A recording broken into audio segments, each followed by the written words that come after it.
Hi, it's me, Egbert, E-G-G-B-U-R-T, the owner of this radio station. I invite everyone to listen, no matter if you're young, old, black, white, Republican, Democrat, Libertarian, heck, I even want real estate agents listening to my station. Yes, even Rick and Tracy. You're all welcome. Now, it's back to my Goodwill ambassadors, Brad and John. John, I have a comment from a listener, and it's a pretty interesting comment. I didn't think about this. You ready for this? I'm ready, yeah. The comment is, professional athletes, both local and visiting teams, pay 1% city earnings tax. Do the math on that. City of St. Louis is a cash cow. Where's all that money? And that's an interesting question because of the fact that if you figure that, like, what's the dude, the L.A. guy, the Japanese dude? Ohtani. Okay.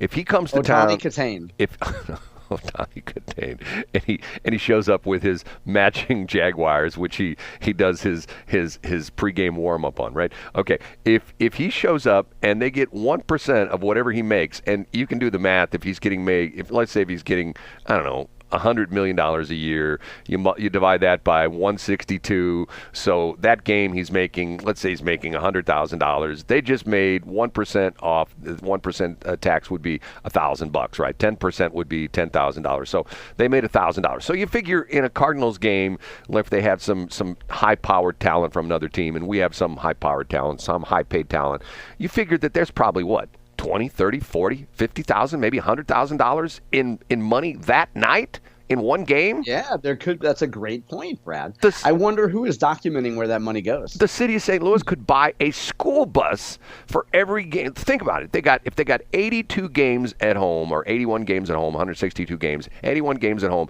and they netted $100,000 of tax revenue every night. What's that? What is that? 6.2 million or something like that? I mean, yeah, that could buy almost 3 electric school buses, Brad. They couldn't buy any charging stations unless VP Pete Buttigieg was in charge. Okay. Now, go ahead. Oh, I was just going to say the thing about when Ohtani comes to town, though, and I think this is going to be in the last 3 to 4 days of the governor's race. I think this is going to come out. He actually took his money and he invested in Missouri farmland. Now, people haven't investigated it because he's not from China. He's from Japan. But I think once these governor candidates figure out that Ohtani has used some money to buy Missouri farmland, then we'll finally see some campaign attack ads that are based on foreign farmland, Brad. Has he really bought Missouri farmland? Or are you just making that up? Seriously? No, he bought but apparently there's a radio transmitter and that I don't know. This guy occasionally he lets the GUI wires go bad. And he's like, "Oh, I'm going to improve the signal." And it's like, "I'm sure you will." Anyway, but he bought that land because he knows the guy's never going to actually improve it. And then he's going to plant some corn and soybeans, and he's going to try to grow cotton this far north too. It's amazing. I'm being gigged by John. Okay, going back to the Pete Buttigieg story. Okay, I am saying right now, I've said it before, and I have this bet going on with this one person who, when I first told her, she went, "There's no way," and now she's sort of coming around to my side and the reason for this is, let's be honest, John, women love gay dudes. Okay? I mean, Yeah, they do. They do. They're non-threatening. Well, for many reasons, they're non-threatening. You're never going to have one of them proclaim their love to you. They're not going to be creepy around you. Well, not only that, they dress well. They take care of themselves. You don't see too many gay dudes with beer bellies. You know what I'm saying? It's just... Yeah, or terrible cracked heels. Like use a pumice stone. Jesus. Saves. Jesus saves. In case your friends Tracy and Rick are listening, when I said Jesus, I followed it up with saves. So we're covered. Go ahead, Brett. John's going to get the award for the Rick and Tracy Ellis mentions today. I am. He's already gotten 2 of them. Okay, so how many gay dudes do you know that have a bad do? You know what I mean? They always have their hair perfect. You know what I mean? Yeah, they don't look like they went to a barber shop. They look like they went to a salon. Right, or they went to somebody who cut each individual hair with, a sharpened scissors and measured it to the point where they have perfect haircut, a perfect haircut. Okay, not only that, okay, so here's another reason why women like gay guys. They don't have man pads. They don't have bachelor pads. they have beautiful homes, which, matter of fact, I have a friend of mine that, this is years ago, this is actually a true story. A friend of mine, a long time ago, lived on a street, and there were two gay guys that lived together, but of course, back then you couldn't call them gay, but they lived together, and the running joke was that this lady's father didn't like the fact that there were gay guys living on the street, but he complimented on the fact that they had the nicest lawn on the street. Their lawn was, of course. And also, Brad, think of the average suburban couple, let's say. Think of how much time is spent chasing kids around, taking kids to and from practice. Right. With that expendable income and that time, how much time it's like retirees. It's great to live next to retirees because they take care of their lawn. They have expendable income. They're not chintzy. You know what I'm saying? Right. Now, and once again, I will bet you any money that Pete Buttigieg and his, I don't know, is he call his partner? He calls it his top. His top? No, he doesn't. Yeah, no, TOP. Because Pete's the bottom, right? I was going to say. I mean, Pete's not in charge of anyone or anything, I think. Does he call him his wife or husband? See, I could never understand that. I mean, it's like, okay, I don't quite understand that because by calling wife and husband, aren't they going against the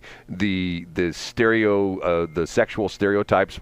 Because you're not supposed to say, you know what I'm saying? You're not, it's the pronoun thing. If you're saying, well, my pronouns are they and them, then why would you call your partner a wife or a husband? Isn't there some crazy pronoun? Yeah, I think Pete probably calls him the male end, and I'm guessing Pete refers to himself as the female end. So it's like batteries. No, it's plumbing connectors. That's what it is. It's plumbing parts. Plumbing connectors. Boy, there's a whole lot of metaphors there, bro. The male, our electrical, you have the socket and you have the plug. That's what it is. Okay. Now, okay. Wow. Now, hold on a minute. This section of the show is going to go down in infamy. Okay. I'm trying to be serious about this, but I say that he's the perfect vice president. Now, here's another thing. The guy is so full of S. His eyes must be brown. Okay, now, here's what's interesting. Do you know what branch of the service he was in? Okay, do you know this? Yeah, he was a rear admiral. No, he wasn't. John. He pioneered making sure that you have a zipper in the back and the front. No, what?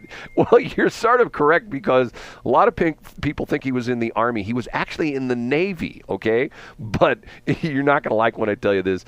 He was called what they call, and this is a true term, he was called a dirt sailor, okay?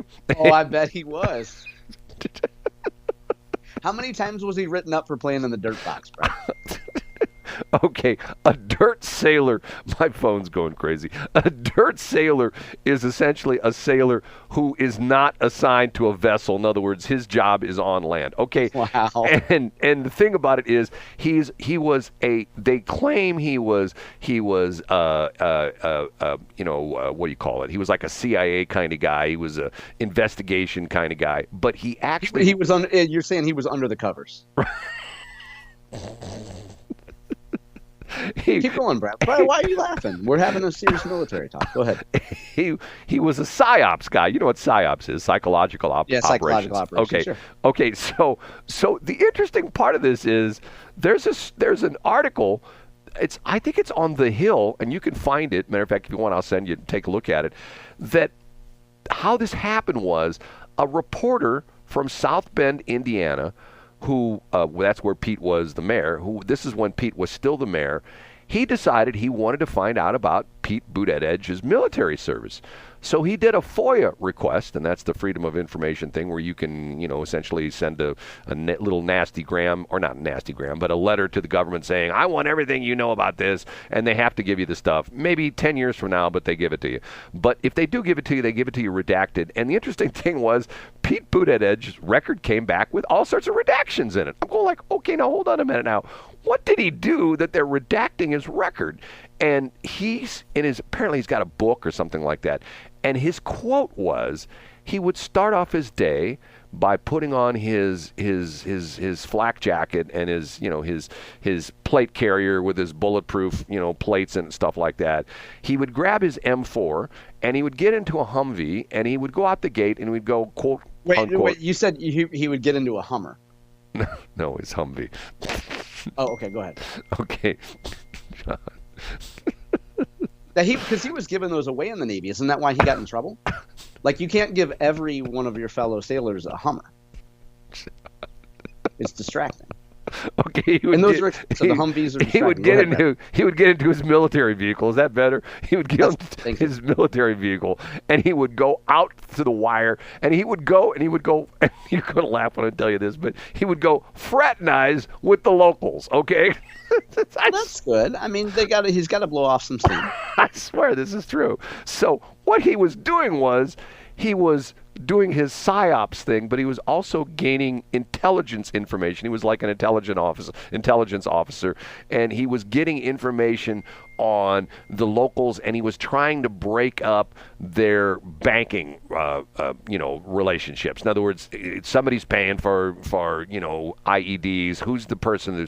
How's the money going back to Iran, because almost all that Iranian IED stuff. That's an interesting line of work. Came back from Iran. So anyway, going back to my thing, and here's the interesting thing.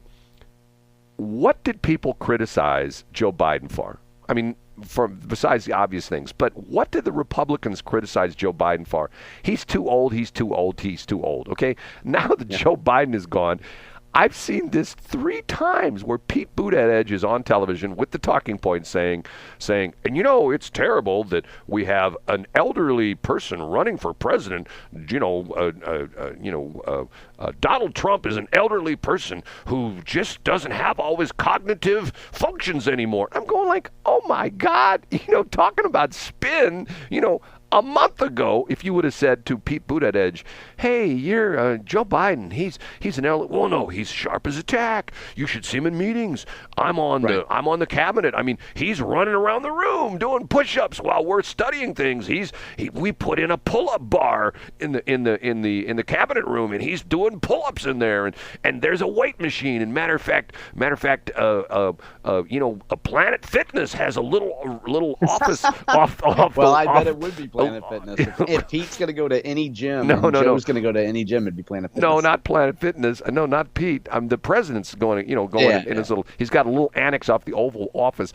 Now he's coming out and saying, "Oh, Donald Trump, he's old. He's in bad shape, and that guy, that Pete or that JD Vance, he's weird." He's going to be the next vice president. I'm telling you, because you got Kamala, who all the minorities are going to vote for, all the women are going to vote for. And see, once again, I will say this, you politicians out there, and this is going to be self-serving, and John is really going to roll his eyes when I say this, okay? I'm listening to 97.1, okay? I hear back-to-back political ads, okay? On our station, Westplex 107, which has its transmitter smack dab in the middle of St. Charles County, which is the home of suburban women. John, would you agree with that? St. Charles County suburban women? It is, yeah. Many of them are delightful. I have one politician, Mary Elizabeth. And who was that, Brad? Mary Elizabeth Coleman, and that's because of John. I didn't hear her name. Maybe you want to say her name again. Who is choosing to advertise on your station, Brad? Mary Elizabeth Coleman, okay? So, and she's running for what office? Secretary of State. Okay. Okay. But here's the interesting thing. Once again, 97.1, great radio station.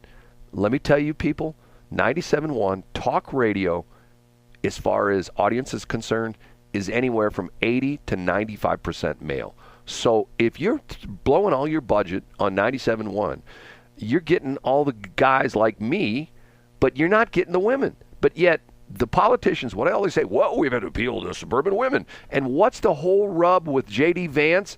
He doesn't appeal to suburban women because suburban women, there's a bunch of them who aren't married, and they have cats. So immediately, J.D. Vance says, oh, my God, he's terrible. But yet you got Kamala Harris, who is, that warm, fuzzy, woman that the women love. And you got Pete Buttigieg, who's going to be vice president.